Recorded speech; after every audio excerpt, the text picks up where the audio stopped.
हरि ओम। जय सिया राम। नीलाम्बुजं श्यामलकोमलाङ्गं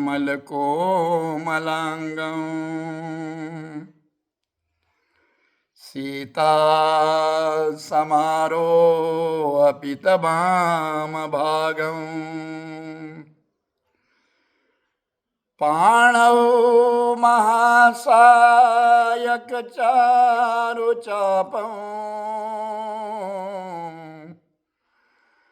नमामि रामं रघुवंशनाथं।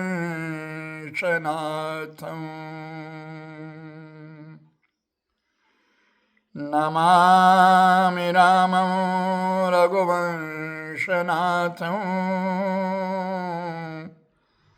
नमामि रामं रघुवंशनाथं।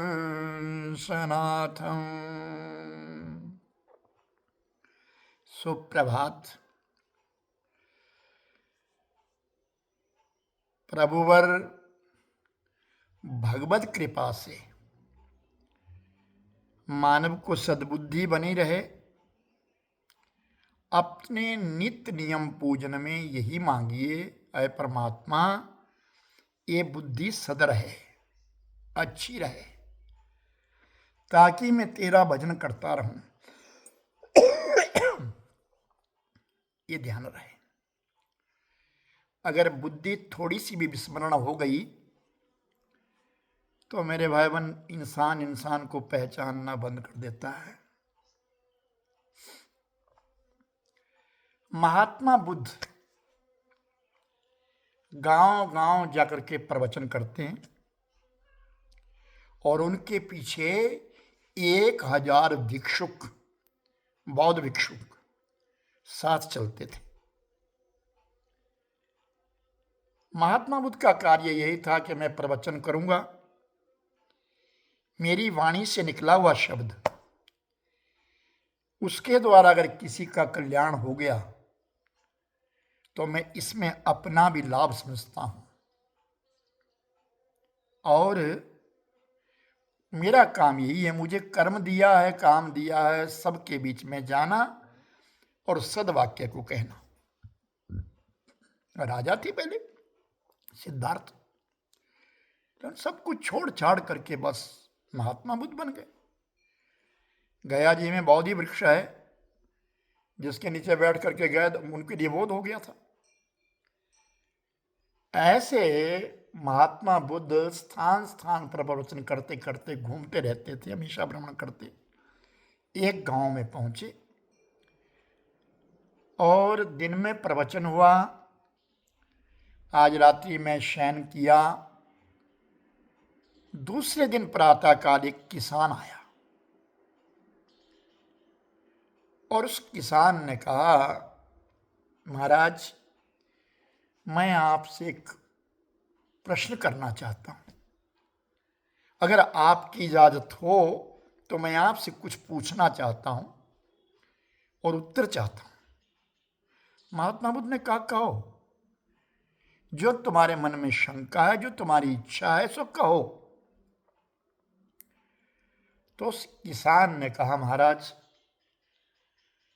आप घर घर जा करके स्थान स्थान पर जा करके प्रवचन करते हैं,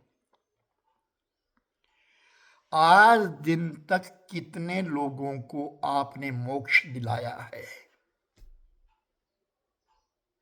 किसकी सद्गति हुई है? किसने निर्वाण ग्रहण किया है? किसने अपने आप को पहचाना है? कितने लोग गए हैं, मैं जानना चाहता हूं।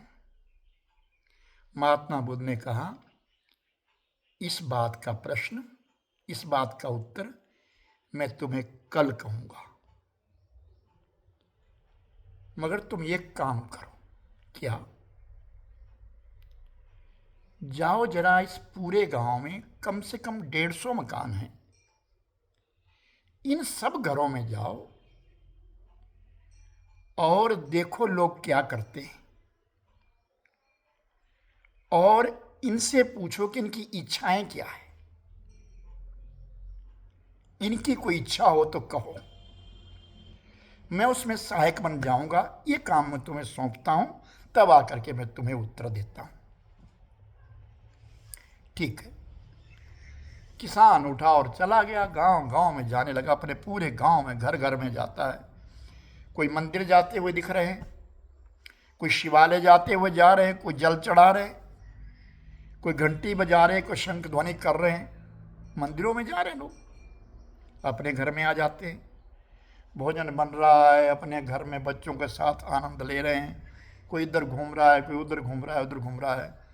अब किसान ने घर घर में पूछना शुरू किया, भाई एक बात बताओ, तुम भगवान से मांग क्या रहे हो? एक ने कहा, मेरे तो बेटा नहीं है, मैं और मेरी पत्नी दोनों व्रत करते हैं और इच्छा है कि हमारे एक पुत्र हो जाए, बस, और भगवान से हम कुछ नहीं मांगते। आगे चले गए, तुम बताओ। वो कहता है कि मेरे बेटा भी है, सब कुछ है, लेकिन उसकी नौकरी नहीं है। भगवान कृपा कर दे, आज 2 महीने से लगातार मैं पानी चढ़ा रहा हूं शंकर जी के ऊपर, परमात्मा उस पर कृपा कर दे और उसके लिए कहीं थोड़ी नौकरी मिल जाए तो हमें जीवन का सहारा मिल जाएगा। और आगे चले गए। तो आगे जब गया तो एक किसान बैठा है, उससे पूछा, तू क्या चाहता है? मैं चाहता हूं भगवान बारिश कर दे, जल बरस जाए तो फसल बड़ी अच्छी होगी। और आगे चला गया। आगे कुम्हार बैठा है, उस कुम्हार से पूछा कि तुम बताओ, तुम्हारी कोई इच्छा है?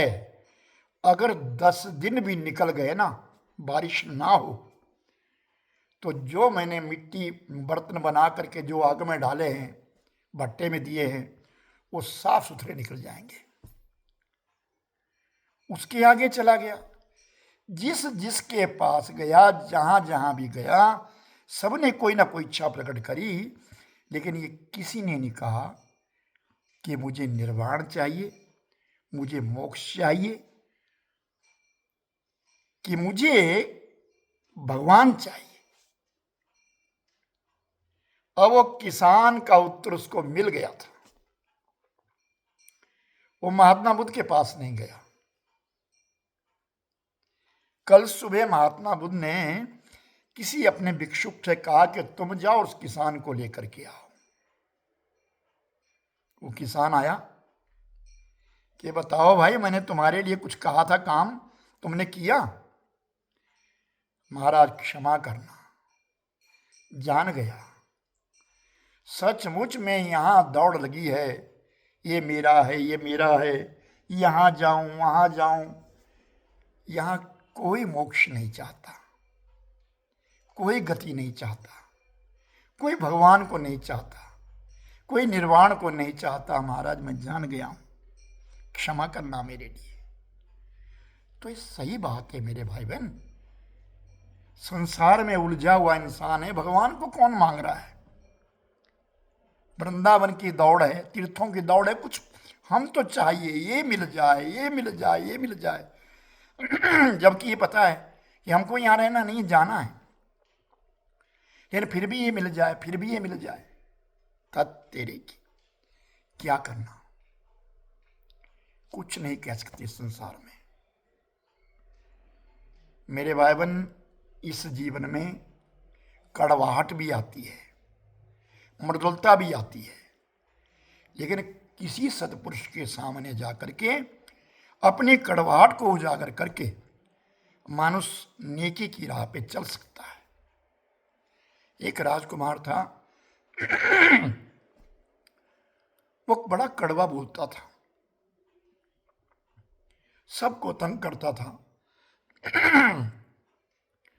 सबके सामने बड़े कड़वे वचन बोल देता था, दुष्ट था, यानी दुष्ट। तो राजा अपने उस पुत्र से बड़ा निराश था। एक दिन एक संत आए, तो उन्होंने कहा, महाराज मेरा बेटा कुछ कड़वाहट भरा है, आप ठीक कर देंगे? उन्होंने कहा तुम्हारे ही इसी नगर के बीच में महात्मा बुद्ध आए हैं।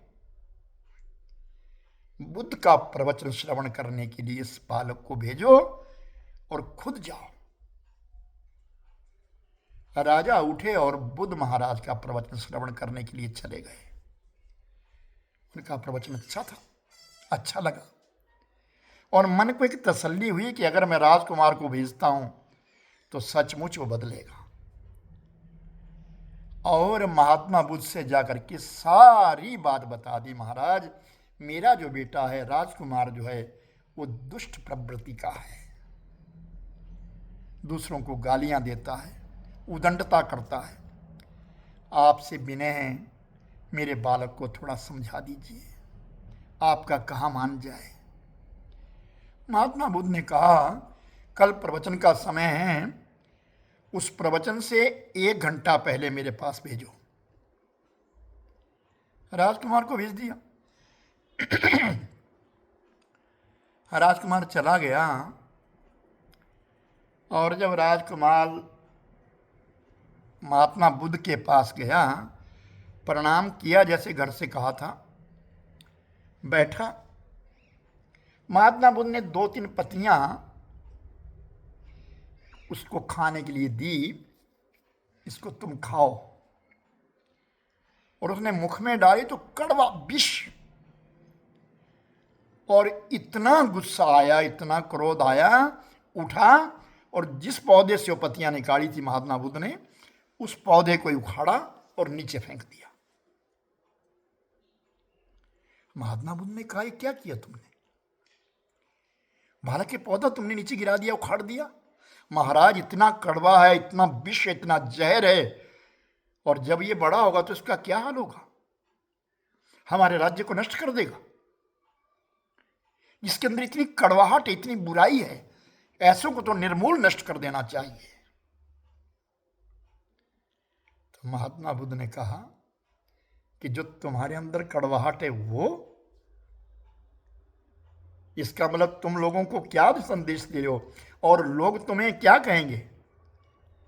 जिस प्रकार तुमने इस पौधे को उखाड़ा, दुनिया तुम्हें उखाड़ देगी। ध्यान से सुनो, दुनिया तुमको उखाड़ देगी। तुम्हारे अंदर इतनी कड़वाहट भरी है। मस्तक झुक गया। संत युक्ति में मुक्ति कर देते हैं।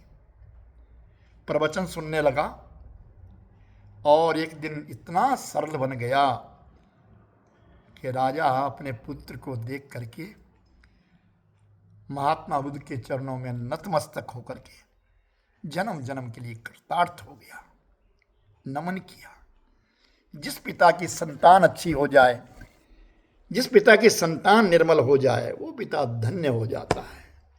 हरे कृष्ण कृष्ण कृष्ण हरे हरे, हरे राम राम राम हरे हरे, हरे कृष्ण कृष्ण कृष्ण हरे हरे, हरे राम राम राम हरे हरे। हरि ओम तत्सत, हरि ओम तत्सत, हरि ओम तत्सत।